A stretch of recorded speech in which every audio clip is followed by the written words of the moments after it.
I now call this Sangguniang Panlungsod regular session for the month of July to order. Yes, Mr. Chair, I move that we dismiss with items number 2 and 3 of our order of business today. It's moved by Councilor Cirilo Rodoc, a majority floor leader, seconded by Councilor Contelera to dispense item number 2 and 3. Any objection? Hearing none, the said two items are dispensed. Madam Secretary, please conduct the roll call.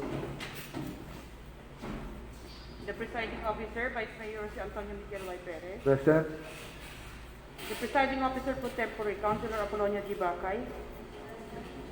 The Majority Floor Leader, Councilor Cirilo Virado. Present. The Minority Floor Leader, Councilor Oscar A. Bowling. Present. Councilor Caroline D. Season. Councilor Michelle Estigondera. Present. Councilor Joselito O. Contelera. Present. Councilor Berna S. Dirapaco. Councilor Probel Iranoy. Councilor Dalia M. De Leon. Councilor Alfred Felix C. Di Castro. Six official members, Liga ng mga Barangay President Raul D. Bacay. Ang Panlungsod na Federasyon ng Sangguniang Kabataan President Lover D. Bernabe. Present. 13 members of this august body responded to the culture. 13 members respond to the call. I now certify the presence of quorum. We may now transact official business. So I would like to commend the body for another perfect attendance for today. So we proceed to approval of the agenda. Before we move, Madam Secretary, do we have unassigned businesses? We have 3 unassigned businesses. The first item is proposed resolution number 2021-96. Resolution authorizing City Mayor Art Brian Celeste to enter into a memorandum of agreement by and between the local government unit of the City of Alaminos, Pangasinan and the Development Academy of the Philippines for the pilot implementation of the Alternative Learning System Education and Skills Training, or the ALS-EST framework. Next item is a proposed resolution number 2021-97. Resolution authorizing City Mayor Art Brian Celeste to enter into an amended memorandum of agreement by and between the local government unit of the City of Alaminos, Pangasinan and the Philippine Red Cross for the procurement of RT-PCR kits. And lastly, proposed resolution number 2021-98. Resolution approving the additional partial list of specific projects funded out of the Special Education Fund amounting to 2,570,758 pesos and 50 centavos and special purpose appropriation amounting to 231,263 pesos of the City of Alaminos for calendar year 2021. Any unassigned business from the body, my fellow legislators? Hearing none, is there any motion? Mr. Chair, I actually move that the agenda for today's session, including the signed businesses mentioned earlier, be approved by the August Committee. Moved by Councilor De Castro, our chairman on Laws and Rules, seconded by Councilor Season, Councilor Ranoy, Councilor Apolbacay, Councilor Segundera, Councilor Rodoc for the approval of the said agenda. Any amendments? Hearing none, the said agenda is approved. Next item. Adoption of the journal and minutes of the Sangguniang Panlungsod regular session held on June 29, 2021. Councilor Segundera is recognized. Mr. Presiding Officer, I move for the adoption of the journal and minutes of the SP regular session held on June 29, 2021. It's been moved by Councilor Segundera, seconded by Councilor Rodoc, Councilor Bernabe, Councilor Season for the adoption of the said journal and minutes. Any amendments? Objections? Hearing none, the said journal and minutes are adopted. Privilege hour. Any privilege speeches from the body? Any concerns? Any issues that you want to raise in the floor? None. Hearing none. Madam Secretary, please proceed. Next item is we proceed with the reference of business and the proposed ordinance for first reading. Proposed ordinance number 2021-15, an ordinance providing mechanisms for the protection, preservation, conservation, and promotion of the social heritage and cultural properties of the City of Alaminos, Pangasinan, creating the Alaminos City Cultural Heritage Conservation Council, and appropriating funds therefore. And next item is proposed ordinance number 2021-16, an ordinance providing for the speed limits for all kinds of motor vehicles within the territorial jurisdiction of the city of Alaminos, Pangasinan, imposing penalties for violation thereof and appropriating funds for this purpose. So with regard to these two ordinances, this was authored by yours truly, and I want to propose this ordinance to the body. Primarily for the first one is yung sa protection, preservation, and conservation of local and cultural heritage in the city. So we all know that there is a boost or there is a surge of infrastructure projects and of course development in our city that is very, very good for economic growth. But at the same time, we also have to preserve the cultural identity of the city of Alaminos, especially those government structures that lasted through the times. An example would be the old legislative building, yung mga markers po natin sa barangay, yung ating arko sa Welcome Alaminos, yung ating limahong statue or lighthouse sa Lukap, and I believe meron tayong mga ruins sa Balyadaan, yung mga lumang mga simbahan. So we would also like to cover these para at least maproteksyonan natin at hindi mawala yung identity ng Alaminos City, and hindi rin makalimutan yung mga tao that were behind building these monuments for our city. So I think it will be good for tourism as well. So, but with regard dun sa old houses, medyo I think we have to thresh that out or discuss muna natin. So I would like to refer the said ordinance to the chairperson on tourism, Councilor Carol. Can I refer this to you para i-hearing po natin?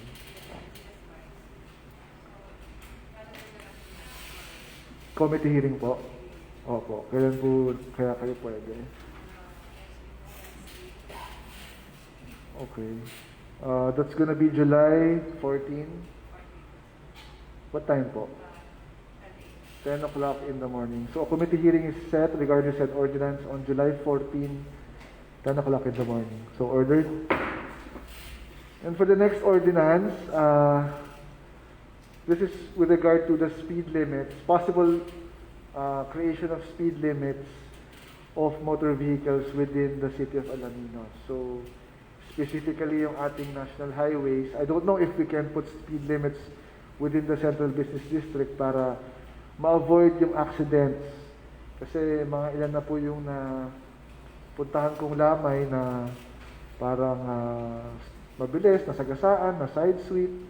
So maybe it's also nice na magkaroon tayo ng speed limits especially sa Central Business District at kung po pwede dun sa ating bypass roads.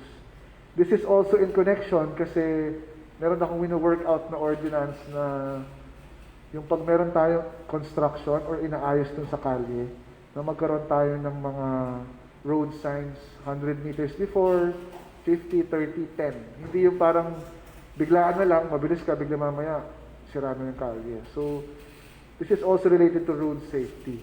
So, before we proceed to that ordinance, kailangan muna kasi yung speed limit nire-require ng LTO para mapag-aralan natin yung safety protocols sa daan. So, may I endorse this to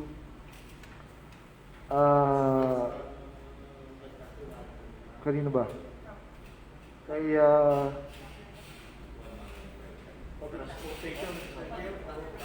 public order.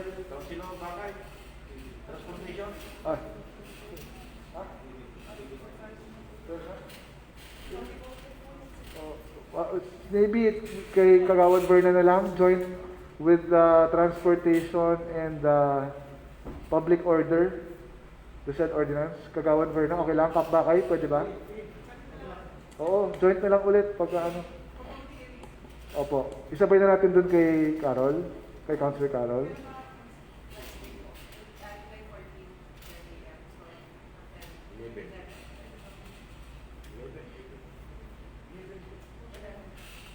July 14, 11 a.m. Mr. Chair, I move to schedule committee hearing regarding this ordinance on July 14. 11 a.m.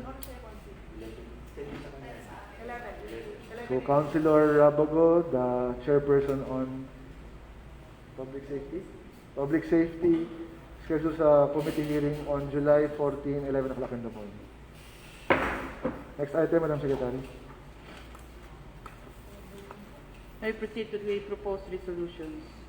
The first item is proposed resolution number 2021-94, resolution approving the additional partial list of specific projects funded out of the 20% development fund, amounting to 2,126,083 pesos and 75 centavos, and a special appropriations fund amounting to 1,822,553 pesos and 55 centavos of the City of Alaminos for calendar year 2021.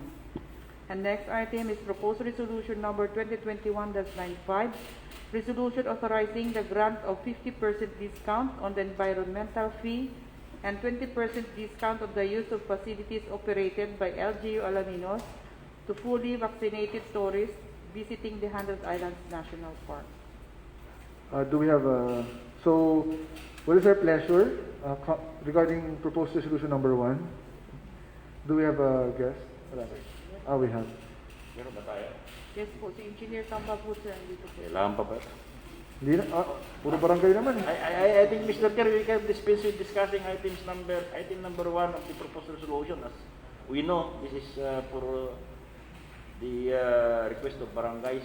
Most usually, these are the request of barangays that we have been giving. About number 2, I propose that it be referred to the proper committee for committee hearing. I think Sir Mike is here. Can we give him time na lang? So, okay lang ano? I would rather have this for committee hearing, Mr. Chair, rather than today. Para we can discuss it more. Councilor Carol, chairperson ng tourism. Mas malalim ang discussion nila.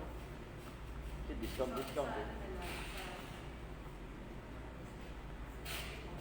With regard to item number 1, are you moving to include in a business today? I'm moving for the inclusion, for his inclusion in the business of the day, Mr. Chair. It's been moved by Councilor Cirilo Radok, seconded by Councilor Raul Bacay, Councilor Rabago, Councilor De Leon, Councilor Secundera, Councilor De Castro, Councilor Season, to include the said item in a business of the day for deliberation.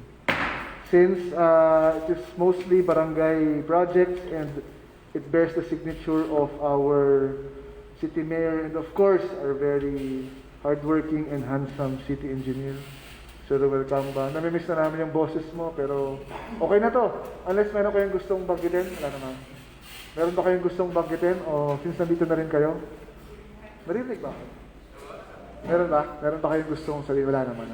Okay na to, engineer. Puro barangay lang naman. Hindi na namin itatake. Okay na to. Okay. Maraming pong salamat to our city engineer for coming. Architect Lloyd. Wala. With regard to item number 2, Councilor Carol, what is your pleasure? I move to calendar the said resolution for a committee hearing on next Wednesday.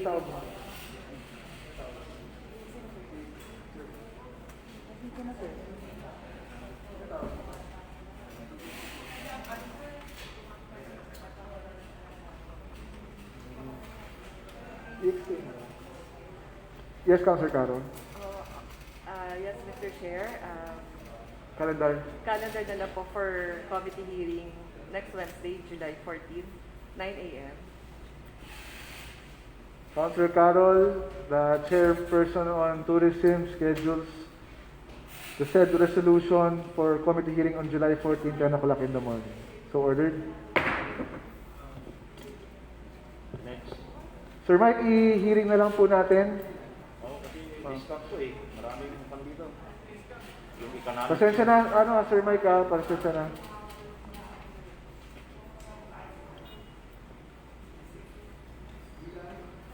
Okay, so we proceed.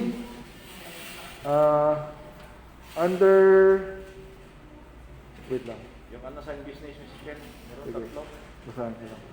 Under unassigned business, wait lang. Wala akong listahan.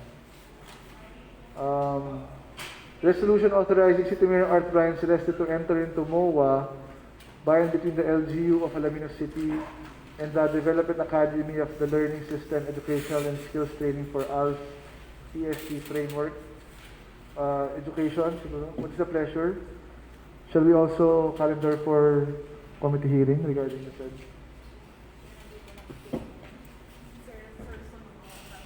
The chair rules for a 1-minute recess. Since our secretariat already coordinated, since nandito na rin yung ibang heads, I suggest, may urgency ba to? May certificate of urgency. So siguro, yung may certificate of urgency, tackle natin kahit mabilis lang. Kasi nandito na rin naman yung ating resource speaker. Alangan namang pabalik-balikin natin sila. Okay? Okay lang ba? Okay lang. Sige, mabilisan na lang. So, we will now resume our session. So, Madam Secretary, under suspension of rules, Councilor Doc moves to the suspension of the rules. Sige. Our guest for item number 1 under unassigned business, which is the City pilot Cooperative. implementation of the alternative learning system education and skills training. We have our City Cooperative Officer, Sir Solomon Tablang. Okay, sir. Magandang hapon po. So, we have here a resolution, sir, regarding the said program. Can you give us a brief background po regarding this?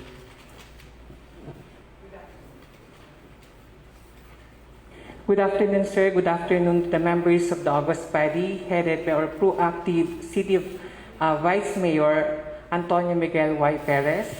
Sir, on behalf of our City Mayor Art Brian Celeste, we're here to seek for the resolution authorizing our City Mayor Art Brian Celeste to enter into a memorandum with agreement with the with the Development Academy of the Philippines for the implementation of the program, the Alternative Learning System Education and Skills Training, particularly on the community-based training on hairdressing, barbering, and dressmaking.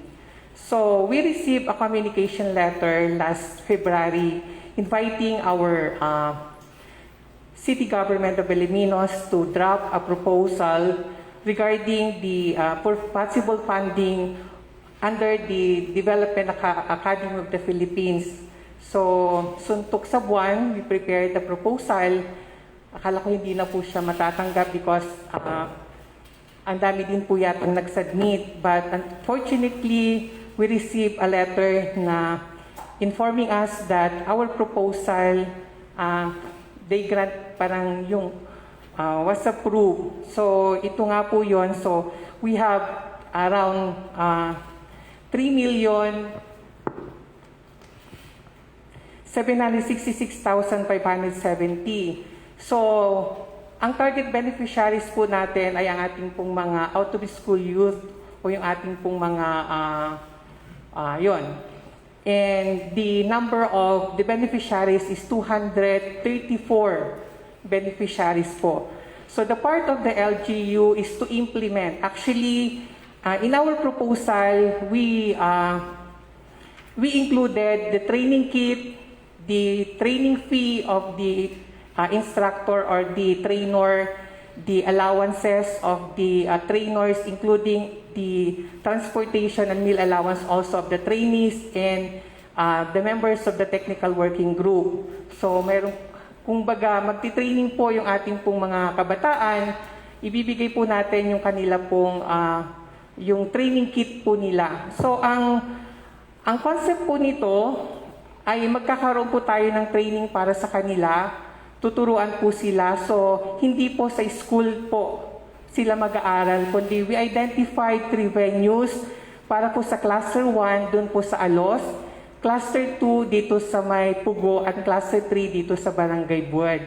So, dadalhin po natin lahat ng mga materyales po natin, i-purchase po natin yung mga gagamitin po nila.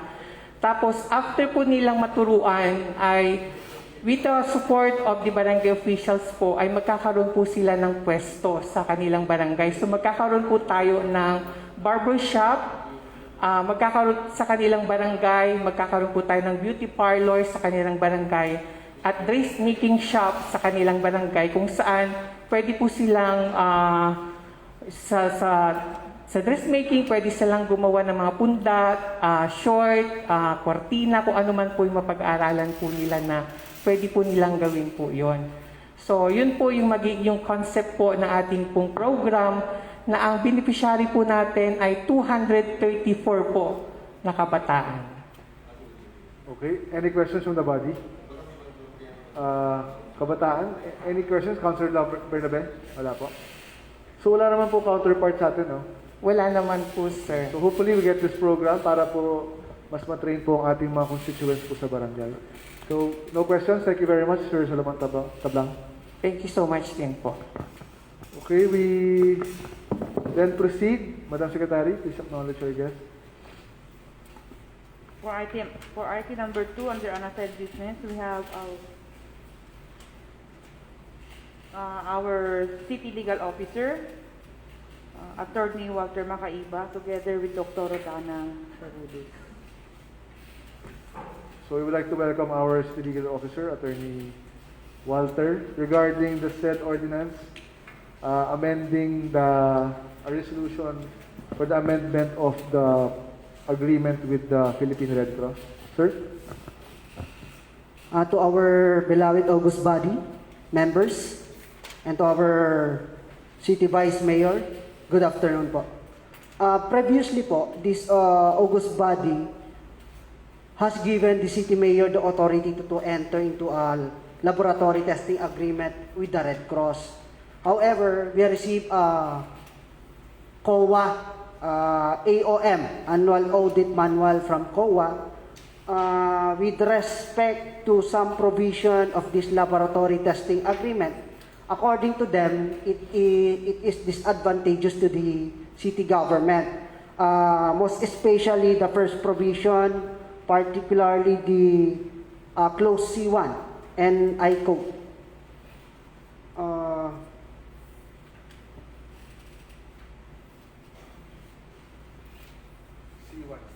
C1.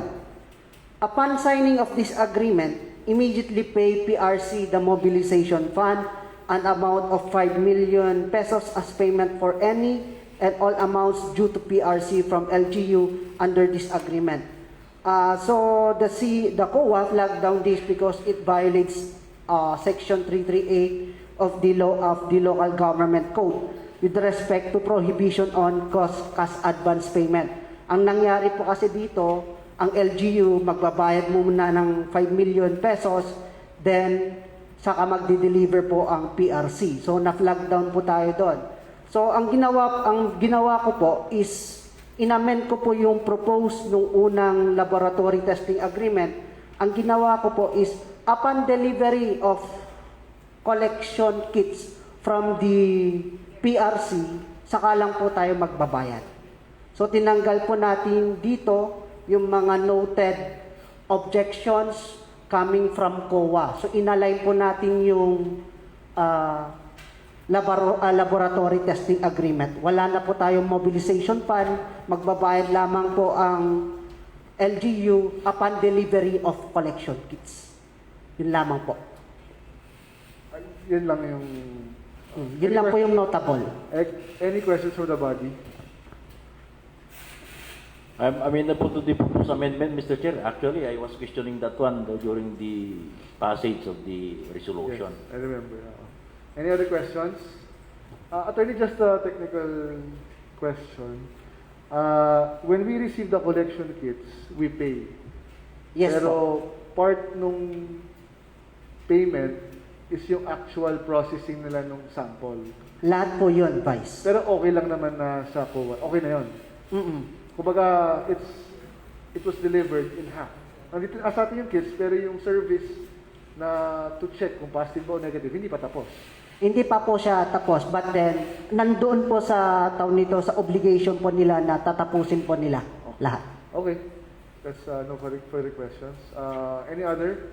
So does this mean that we will be replenishing our 5 million again, or?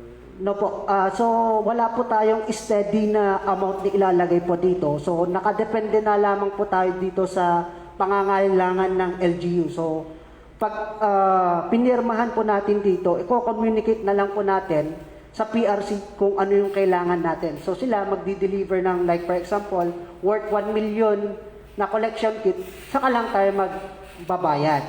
Then kung pag malapit na pong matapos, maubos ulit, magko-communicate ulit tayo sa PRC, pag nag-deliver ulit sila, saka tayo magbabayad. Mr. Chair, may question Yes, ako. Councilor Doc. This amendment is coming from us. Yes, yes po. We are the second party or the first party. Mm. Suppose Red Cross will not agree with our proposed amendment. Yun po yung pag-ano natin. But then, we have already made negotiation with them last week. And I presented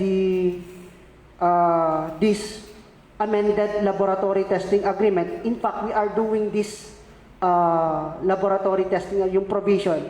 Ang in-explain lang po namin doon is palitan lang po yung mga mobilization fund, and they were also aware of the COA report. So nung tinausap po namin si Secretary General Savalla, nag-okay naman po siya. Okay. Any other questions? Final questions? Councilor Segundero. Yes, Attorney, may I ask kung anong klase pong kits ito? Swab po ba or saliva test kit? Swab po siya. Swab po siya. Salamat po. Okay, any other? With that, thank you very much, Attorney Walter Thank you, Macalva, thank you. our City Legal Officer. I believe our City Health Officer in charge is also here. Ma'am, may sabihin ba kayo? Wala po? Okay.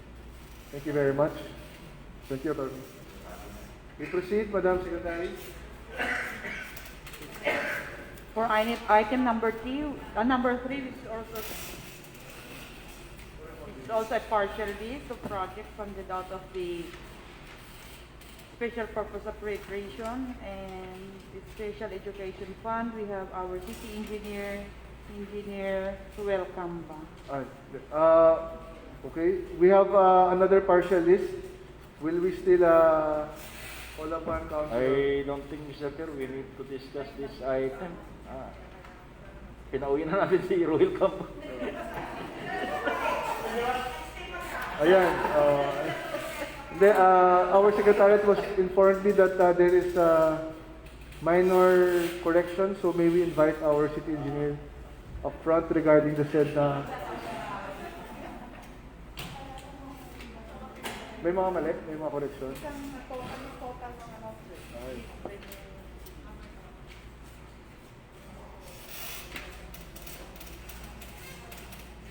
Malayo pala po kasi ng ganun.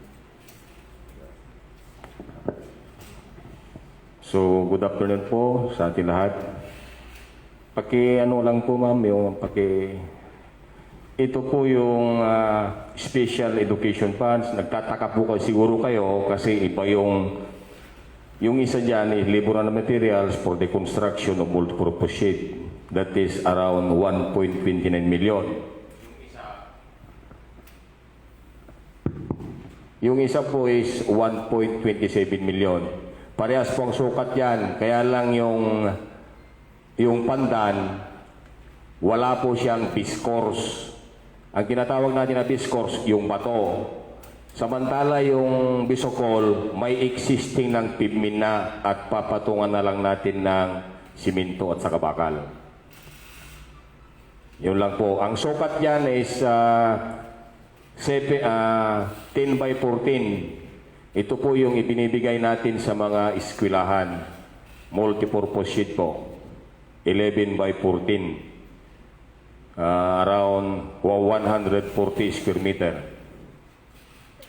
Covered court ba yan? That is covered court po. Mini covered court. Okay. Any question? So, yung 21,000, ang difference niya para dun sa bato. Discourse po. Yung discourse, yung pato. Any questions from the body? Engineer Robert Renoy? Okay, with that, thank you very much po for clearing that out, engineer. Meron ba? Sige, thank you very much din po. Pamulus, meron ba? Total?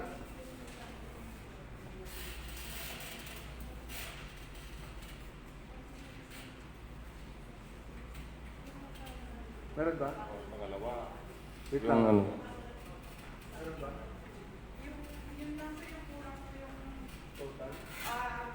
Parang nagkamali po ng computation ng ating si Ma'am Pam sa ating budget office regarding sa total amount daw po.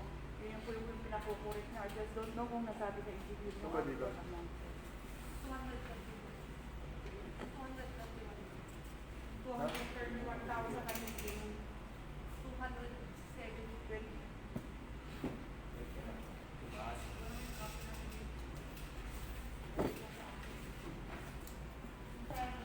So, our secretariat is pertaining to the under special purpose appropriation amounting to 231,263.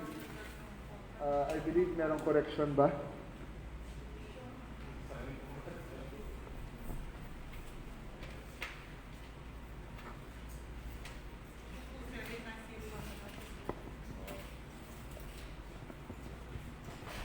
Sir, pasabi lang po for the record. So, ito po yung ano sa special purpose appropriation under assistance to various barangay and public school.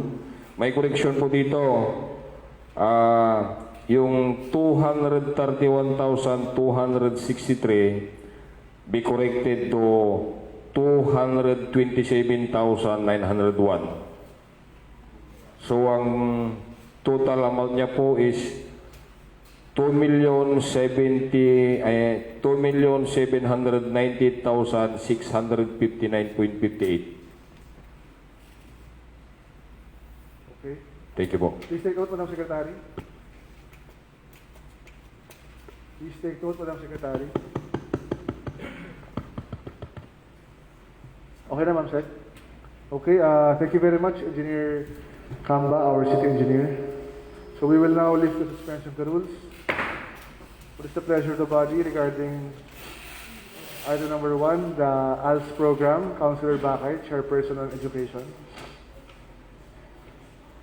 Ano? Mr. Chair, I move to elevate for business of the day. It's been moved by Councilor Apple Bakay to include the said item in the business of the day. Any second? Seconded by Councilor Season and Councilor Segundera, Councilor Radok. Any objection?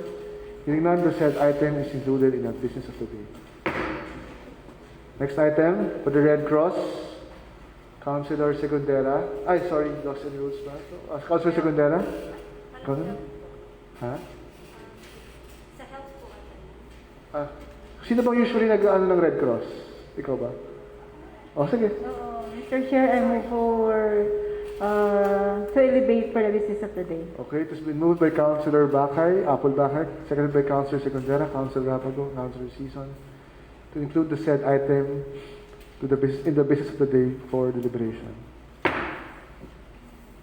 Next item, our partial list, Councilor Radok. Yes, Mr. Chair, I move that it be elevated to the business of the day for deliberation. It's been moved by Councilor Cyril Radok, seconded by Councilor Segundera, Councilor Rapago, Councilor Season, to include the said item in the business of the day for deliberation. Is there any objection? Hearing none, the said items are included in the business of the day. Next item. We proceed to the committee reports.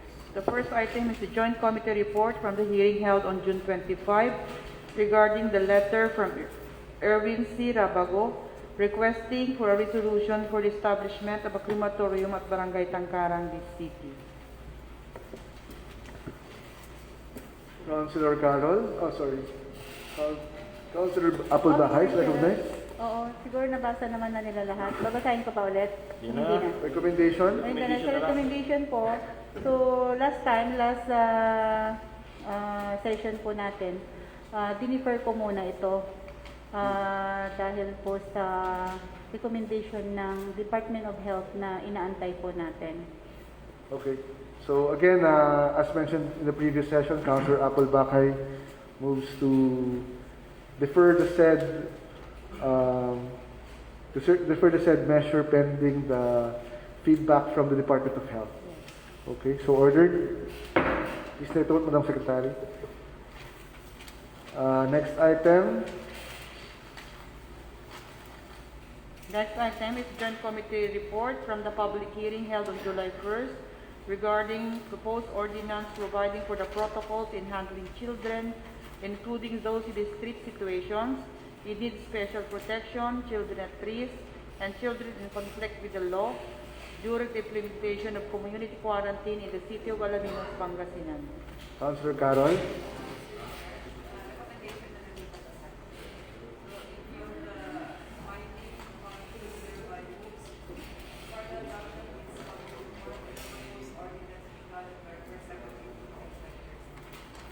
The chairperson on social welfare moves for the adoption of this committee report. The said ordinance is scheduled, is calendared for second reading in our next regular session. Any objection? Hearing none, the said committee report is hereby adopted. The said measure be calendared for second reading in our next regular session. Now we proceed to the business of the day. Under unfinished business, we have the proposed resolution number 2021-92, resolution approving the utilization of the calendar year 2017, 2018, and 2020 local disaster risk reduction management special trust fund investment plan amounting to 11,014,636 pesos and 45 centavos for acquisition of disaster management equipment, vehicles, and other mitigation measures. Did you coordinate the observation that we made last time? Mr. Perez. Hindi ko nakausap ng mga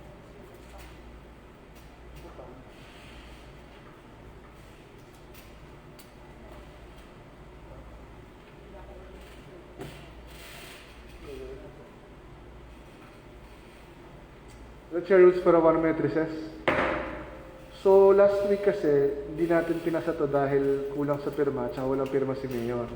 Eh, hindi pa na-coordinate ni Ma'am Luz. So, do you want to people since it's just a plan? And, though it is yung isa utilization of budget, so, anong gusto natin? Gagawin natin? Hindi mo tinawag? May signature na ba? Wala pa rin. Hindi na-coordinate ng secretariat. Hindi So, naman, wala. Hindi naman yata urgent to. Di-defer na lang natin para may coordinate muna. Pareho. Next session. Oo. Tawagan mo na lang. Pareho? Pareho? Okay. Okay ba tayo doon? Hindi naman yata urgent eh. Yung ano sir, ang urgent lang naman nila nire-request na sa akin selection plan. Yung? Yung public continuity plan sir. Pero okay na ba yan? Okay. Ganun din sir eh. Walang care talaga na... Pero yun ba yung makapal? Yun ba yung makapal? Miniting ba yan? Nakapal ito eh. Kayo, anong... Do you want to approve the other one and then the other one? Hindi mo na? O... Magkaiba naman ito, Mr. Chair. Ha? Iba naman yata ito eh. Magkaiba? Yung item number 1, iba yun. Itong item number 2, baka pwede na rin ito. Plan lang naman eh. Hindi pa naman tayo gumagastos eh. So, para sa akin, okay lang. Yung isa, baka pwede na tayo. Ano ba yung binamadali? Yung plan? Plan lang sir. Are you okay with that, Councilor Segundara? So, we will now resume our session. So, with regard to item number 1 under unfinished business, since we have yet to secure the requirements of the Sangguniang, specifically the signature of our local chief executive and majority of the members of the council, I would like to defer the said resolution to our next regular session. Regarding item number 2, what is your pleasure, Councilor Segundara? Yes, Mr. Chair, move for the adoption of the said resolution. Second. It's been moved by Councilor Segundara, seconded by Councilor Radok, Councilor Bernabe, Councilor Rabago, Councilor Sison, Councilor De Leon, for the adoption of the said resolution, specifically the plan, continuity plan. Any objection? Any amendments? Hearing none, the said resolution is hereby adopted.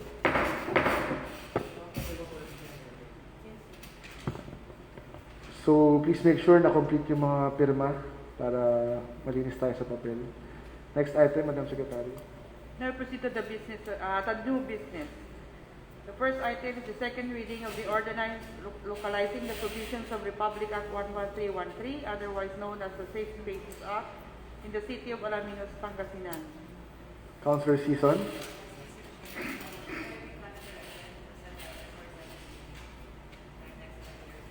Okay, it has been moved by Councilor Sison.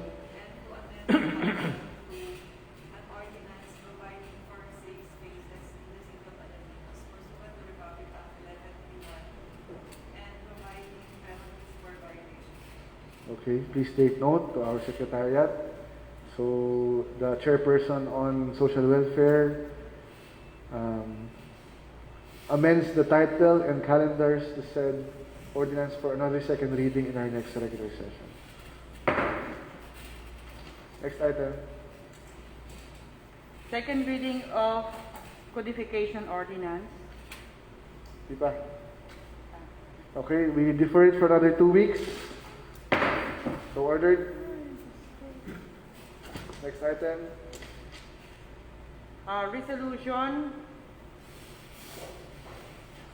Resolution approving the additional partial list of specific projects funded out of the 20% development fund amounting to 2,126,083 pesos and 75 centavos, and the special purpose appropriation fund amounting to 1,822,553 pesos and 35 centavos of the City of Alaminos for calendar year 2021.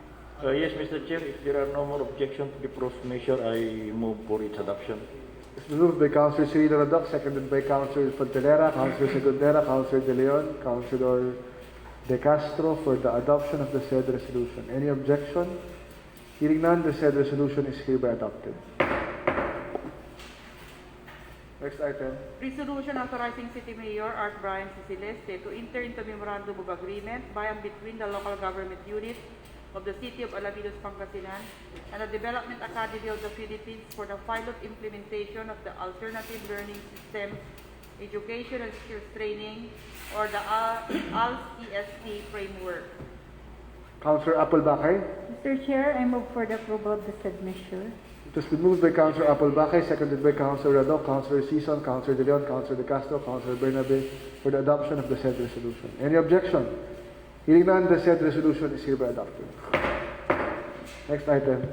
Resolution authorizing City Mayor Art Brian C. Celeste to enter into an amended memorandum of agreement by and between the local government of the City of Alaminos, Pangasinan and the Philippine Red Cross for the procurement of RT-PCR kits. Pwede bang ano na lang, new, ganun ba? Amended? Tama ba yung term? Enter into amendment. Oh.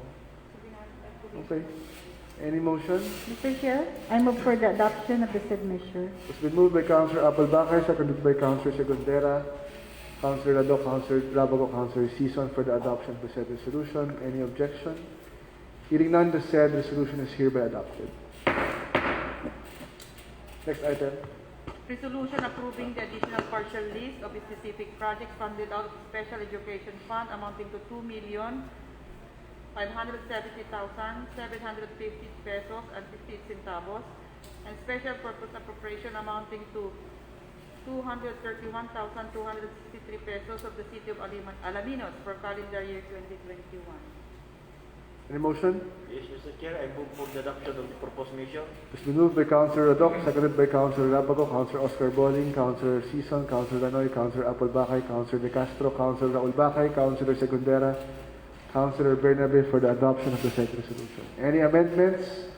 Objections? Hearing none, the said resolution is hereby adopted. Next item. Third and final reading of the ordinance providing for the establishment of bicycle lanes, shared lanes, and bicycle facilities in relation thereto, and providing funds thereof. Councilor Raul Bakay. Mr. Chair, I move the approval of this ordinance. Okay na to. Okay na to. It has been moved by Councilor Raul Bakay, seconded by Councilor Radoc, Councilor Oscar Boling, Councilor Segundera, Councilor Bernabe, Councilor De Castro, Councilor Sison, Councilor Robin Renoy for the enactment of the said ordinance. Any objection? Amendment? Discussion? Hearing none, the said ordinance is hereby enacted. Next item. Announcement, reminders. We have already received a Sangguniang Panlungsod Resolution number 575-2021, declaring Resolution number 2021-103, entitled Confirming Approving in Total the Proposed Calendar Year 2021 Supplemental Annual Investment Program number 3 of the City of Alaminos, Pangasinan, amounting to 100,000, adopted within the conferred powers of the Sangguniang Panlungsod. Thank you very much. Any announcements from the body? So, no announcements? Any motion? Councilor Bernabe? Mr. Presiding Officer, if there are no more items to discuss, I move for the adjournment of today's session. It's been moved by Councilor Bernabe, seconded by Councilor Oscar Bowling for the adjournment of today's regular session. I now call the Sangguniang Panlungsod regular session for the month of July adjourned. Thank you very much.